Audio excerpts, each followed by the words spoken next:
Running through a futuristic Detroit has never looked or sounded so good, and with a simple control scheme, Aerial Knight's Never Yield is an accessible and fun freerunner for everyone to enjoy.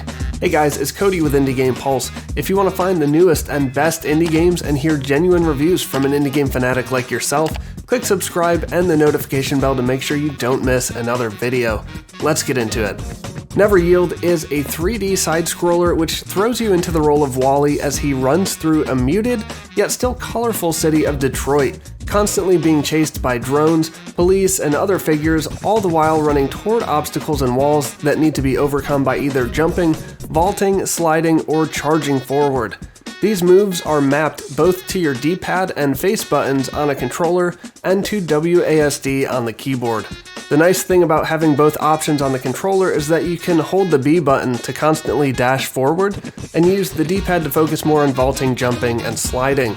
On the normal difficulty setting, the obstacles will be lit up with their respective color, and it will flash in the right-hand corner actually before the obstacle even appears on screen so that you can prepare. The game will slow down, giving you plenty of time to make your move. Normal mode is the standard difficulty for the first level, and then you can change it after that to hard or insane. The hard difficulty will almost remove the slowing of time, and then insane will completely remove it, as well as add some additional obstacles from what I saw.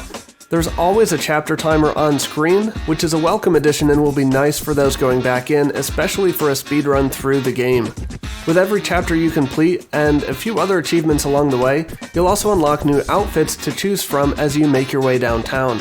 The only problem I have with these outfits is more of a menu problem actually. You have to spawn into a new level, and then back out to the main menu to equip them. I'm a little confused why there isn't just an option at the end screen for each chapter to either equip the newly unlocked outfit, or an option to go straight to the outfit menu. It's just troublesome, that's all, having to go back to the main menu and then back into the game. While I'm on the topic of the main menu too, there are no graphical or sound options.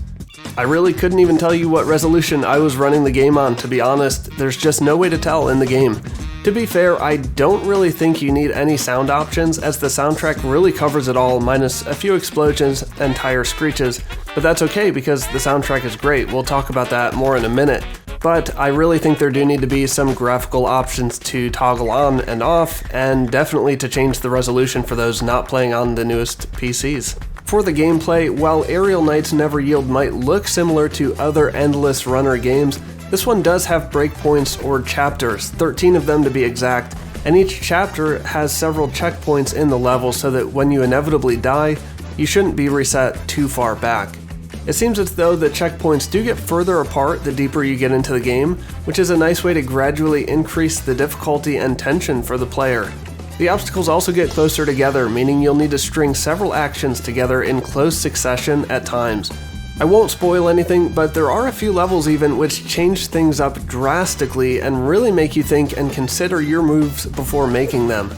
Going back to the story for a minute, it is a bit abstract, and the idea of the game is to play like an action movie, so I can appreciate that. We know that Wally is running from something or towards something else, and there are nice little cinematic intros to each chapter that introduce a little bit more of what's going on. There are some cutscenes included in the chapters too, and even some changes of perspective while you're still playing, which add a nice touch.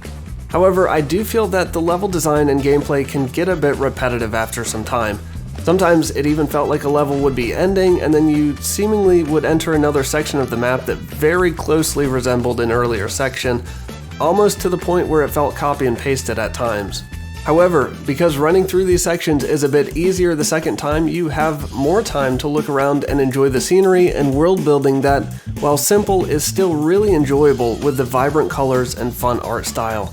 There seems to be a dot gradient over many of the graphics and animations, giving it almost a comic book feel.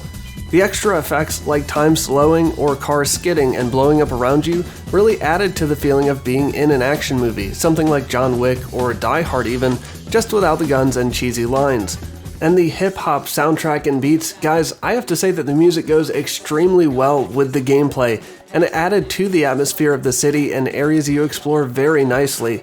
Try to catch up, I'm next up, relax now, I never back down, I can't quit, it's my moment to shine, I was waiting for this. Can't do it, you blew it, give it up, it don't matter what you do, it's never enough, say that you're the best, I'm calling your bluff.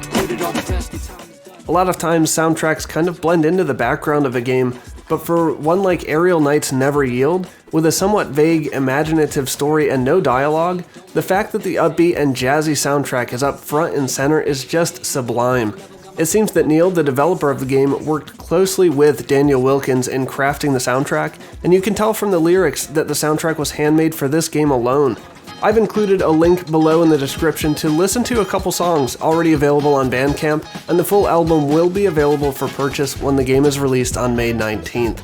So the question is, should you play Aerial Knight's Never Yield?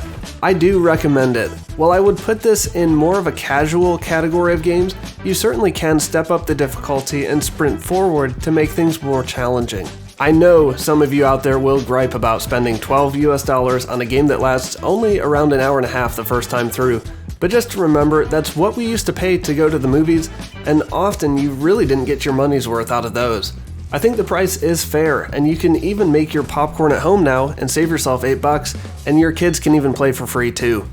Aerial Knight's Never Yield is a short but fun experience filled with a memorable soundtrack and intriguing story, and I'm looking forward to hearing in the comments below what you guys think of it.